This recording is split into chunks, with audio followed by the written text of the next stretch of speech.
Bonjour bien-aimés, nous continuons avec la présentation de notre livre « Qui t'a appris ». Nous avions parlé d'Adam et Ève, nous avons parlé de l'esprit de Python, cette femme qui prophétisait des choses vraies, des choses même qui louaient Dieu, mais avec un esprit qui était un esprit des ténèbres. Aujourd'hui, nous aimerions parler aussi, toujours dans le cadre de notre livre, de la tentation du Seigneur.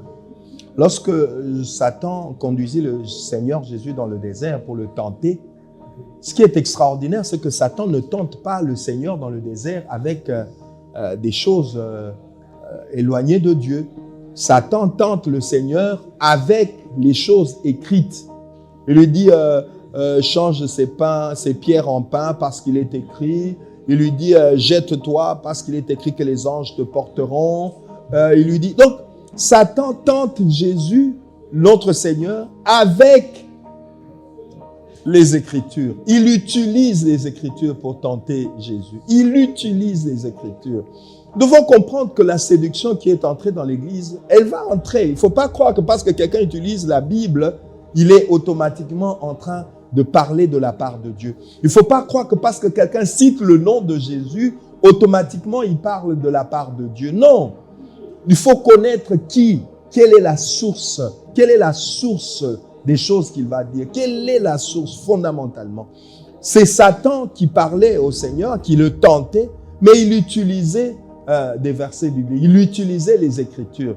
Il disait, fais ceci parce qu'il est écrit, fais cela parce qu'il est écrit. Mais nous voyons le Seigneur également lui répondre, il est aussi écrit. Nous devons être capables, par une bonne connaissance des Écritures, de contredire toute utilisation frauduleuse des Écritures. Nous devons être capables, par la connaissance et le discernement des esprits, de contredire toute utilisation démoniaque, toute utilisation erronée de la parole pour induire en erreur. Parce que nous sommes à la fin de temps. Faux Christ, faux prophètes, faux docteurs, faux miracles, des doctrines, des démons vont utiliser la Bible, ils vont tronquer la Bible, ils vont interpréter d'une certaine manière la Bible pour induire les gens en erreur. La Bible dit les hommes se donneront une foule de docteurs selon leur propre convoitise. Mais ces gens-là utiliseront les Écritures. Ils vont utiliser. Il ne faut pas croire qu'automatiquement, parce qu'il y a utilisation de la Bible, parce qu'on a écrit Église, ou parce qu'on a dit Jésus-Christ, automatiquement cela veut dire tout ce qui va être dit, tout ce qui va être enseigné vient de Dieu. Il faut avoir le discernement. Qui est à la source, qui est à la base, qui est à l'origine, quel est l'esprit qui parle. Là, par exemple, Satan utilisait les Écritures, mais c'était Satan.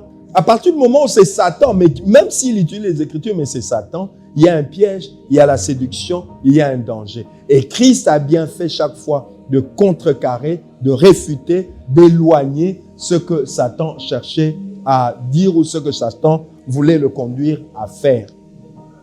Il y a aussi l'histoire de Pierre avec le Seigneur.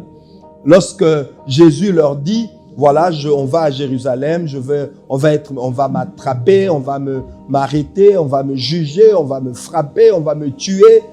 Pierre lui dit, non, cela ne peut pas t'arriver. Non, toi tu es le Fils de Dieu. Non, toi tu es un grand homme de Dieu, tu es un enfant de Dieu. Non, une chose comme ça ne peut pas t'arriver. Et Jésus se retourne vers Pierre et lui dit, arrière de moi, Satan. C'est-à-dire qu'en ce moment-là, l'amour que Pierre avait pour Jésus, la compassion que Pierre avait pour Jésus a été utilisée par Satan pour détourner Jésus du chemin qu'il devait suivre pour mourir pour nous et nous sauver. C'est-à-dire que la compassion et l'amour que Pierre avait pour Jésus, les intérêts personnels que Pierre avait de garder Jésus là à ses côtés, l'ont poussé, ont ouvert la brèche pour que Satan parle par lui. C'est comme ça que Jésus se tourne vers lui pour lui dire, arrière de moi, Satan. Voyez comment des bonnes intentions, voyez comment une compassion humaine, un amour humain sans discernement peut permettre à Satan, peut être une voie d'accès, peut donner accès à Satan pour me faire dire des choses,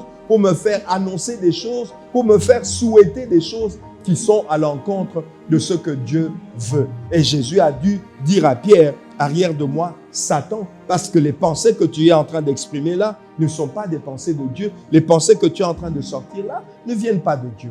Il y a aussi l'histoire de Saoul, le roi Saoul, lorsqu'il a été rejeté par Dieu, et Dieu ne lui parlait plus, le prophète ne lui parlait plus, il n'y avait plus de révélation. il est allé trouver une femme qui évoquait les esprits des morts.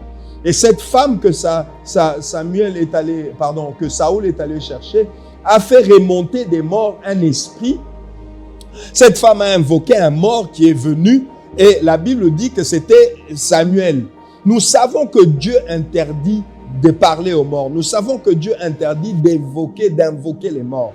Mais Saoul, comme il était déjà perdu, comme il était déjà éloigné de Dieu, il est allé, c'est cette femme qui invoquait les morts et elle a fait monter un esprit de mort qui est venu annoncer des choses, qui est venu parler à Saoul, qui a même dit à Saoul, voilà, Dieu t'a rejeté, pourquoi tu me déranges? Mais le danger qui est là, c'est quoi? En allant invoquer les morts, ce qui est interdit par Dieu, on ouvre la porte à l'action démoniaque. Cet esprit peut être toutes sortes de choses. Ça peut être même une inspiration démoniaque satanique. Satan pouvait avoir suscité un démon qui est venu là sous forme de Samuel pour parler et détruire encore davantage la vie de Saoul. Et nous voyons comment Saoul a mal fini parce que la source de l'information qu'il a cherchée était mauvaise. Il est allé invoquer les morts.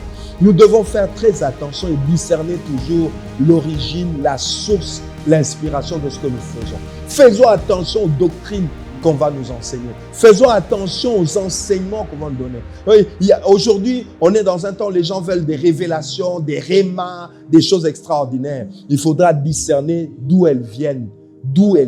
Qui t'a appris? Qui aura appris ce qu'on t'enseigne? Qui aura appris ce qu'on prêche, ce qu'on prophétise? Quelle est la source qui est derrière l'inspiration, qui est derrière la prophétie, qui est derrière le miracle? Que le Seigneur te bénisse. Nous allons continuer la prochaine fois. Que le Seigneur soit avec nous au nom de Jésus-Christ.